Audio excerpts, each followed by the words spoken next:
Hello and welcome to today's edition of the Listening Lounge. My name is Nick Day and I'm CEO of JGA Recruitment Group, and we're specialist payroll and HR recruiters. Now, they say the quieter we are, the more we hear, and that listening is the secret to discovering the greatest of stories. So sit back, relax, and enjoy today's fantastic guest. Today, I'm really excited to welcome Rameez Kaleem, founder and director of 3R Strategy and author of the best-selling book, A Case of the Mondays. Often, I would say the word or the term pay transparency is very, very often misunderstood, right? It's not just simply the act of publishing salaries, or is it? I know that from your website and the research I've done here, I would say its importance runs much deeper. So I wonder if you could tell me a little bit more about how you understand the term and bring our audience up to speed.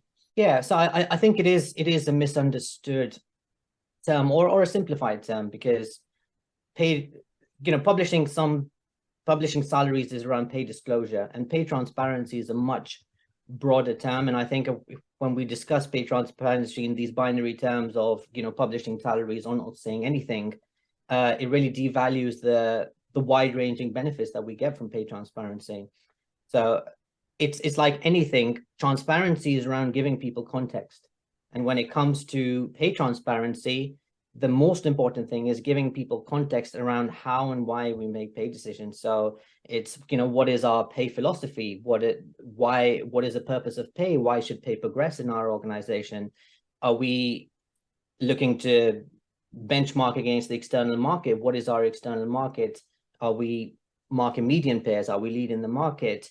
So what do we think about internal equity? And all of these things make up our pay philosophy. And once we have our philosophy, it's around putting together policies and processes that make sure that we manage pay in a fair and an equitable way.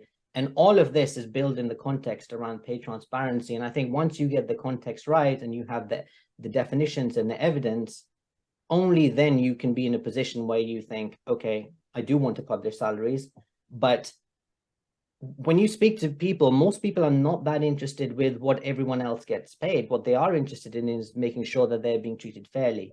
Sure. And I think that's really what we can demonstrate through pay transparency, is giving people the context and making sure that the process is fair and equitable. What's the best starting point for a business that wants to implement a pay transparency protocol and don't know where to start? I'm a big fan of this concept of starting with why. And so I would say, before we go into thinking about, okay, how do we manage the peer review process, how we design a bonus, is thinking about why do we want to do this? So why do we want pay transparency? Why do we want to manage pay? So start off by running a workshop with your leadership team, and then really thinking about where do we want to be as an organization in the next 3 to 5 years, and using that destination of where we want to be to help build a pay philosophy. So it's thinking about very specific questions like, what do we currently communicate to our employees around pay? And if we want to be transparent, what would we like to communicate to employees in the next three years? Why should pay progress? Do we want pay to progress because of performance, or do we want to give everyone the same? Do we want to treat roles in different ways based on their specialism? So the first thing really is to start with why, come up with your pay philosophy and your positioning. And as part of when you have that pay philosophy, the next step really is getting the data that's going to help you implement some of that pay philosophy. So that's the first step. And then once you have your why, then it's doing some market research to say, okay, where do we get our data from? I know that you often at 3R Strategy, you work often in partnership with existing HR teams, right? So you work as an extension of the HR teams to help organizations build the trust and work through pay transparency projects. Just focusing on that why that you mentioned there, what are some of the reasons that clients perhaps would engage with yourselves? What are some of the projects perhaps you've been involved in? I wonder if you could perhaps bring some of those to light so that people get a bit of an understanding of what those whys might be. The most common reason that organizations engage with us is that they want to be transparent with their employees, and it's about fairness and equity. If organizations want to be transparent, then you have to make sure that you have processes and policies in place that make sure that you're managing pay for your employees equitably and fairly. So they engaged with us to help build in, start off with building their pay philosophy. So the workshop that I mentioned with your leadership team, that's what we start off with, and build a set of principles and almost like a proposition. So, if you come and work for this organization, what is the proposition that we give to our colleagues? What do you get? These are the principles. And then from there, it's building out the policies and the process. So we work with, it's really interesting. We can work with a startup that has 5 to 6 employees, and they're thinking, okay, we expect to grow, and so we want to start looking at this now. Sure. All the way up to a FTSE 100 organization where we're doing an equal pay audit for them. So they've got thousands of employees. It's making sure that in that equal pay audit, we could be looking to make sure that there is no equal pay risk for men and women doing similar jobs. So I think the key reason is you realize that companies want to be fair and they want to be consistent and equitable, but most organizations are very nervous about transparency. And I think partly it's because they associate transparency with everyone knowing what everyone else gets paid.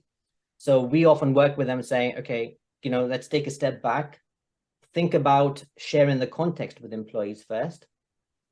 And then that's what most employees are looking for. And that's really the journey that we take them on is, we work, because you were asking about different organizations. So an example is we're working with HarperCollins, for example, and, they're a large organization, and they want to make sure that the way they manage pay is fair and equitable. So it's really working with organizations like that.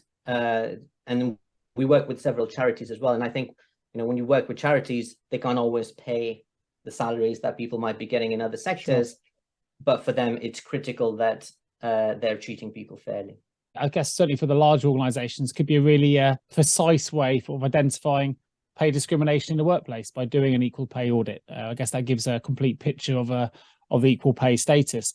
And I can understand why that might be quite a daunting task for those clients. Because it is daunting. I mean, I guess that the best recommendation for an HR professional to approach that kind of task would that be to outsource to a specialist like yourselves, or is there an earlier starting point than that?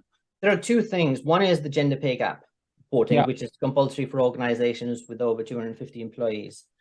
And that is the reporting of these 6 numbers. And gender pay gap reporting looks at the average salaries of male employees versus average salaries of female employees. And you can have a gender pay gap of 20%, for example. And you publish that number, and it doesn't necessarily mean that you're paying men 20% more than women for doing the same job, because the vast majority of gender pay gap actually exists due to the lack of representation of women in senior roles. Because if your CEO is getting paid 50 times more than a graduate, and 90% of the CEOs are male, that really pushes up the average. Sure. And so it's the equal pay audit is making sure that if you do have a gender pay gap, that none of that gap is because you are discriminating against particular employees and giving them lower pay compared to somebody else doing the same job. And an equal pay audit is, the UK legal language isn't straightforward. And so if you look at equal pay in the Equality Act, it's not easy to understand. So they talk about 3 different types of roles: so work that is like work of equal value, and work rated as equivalent.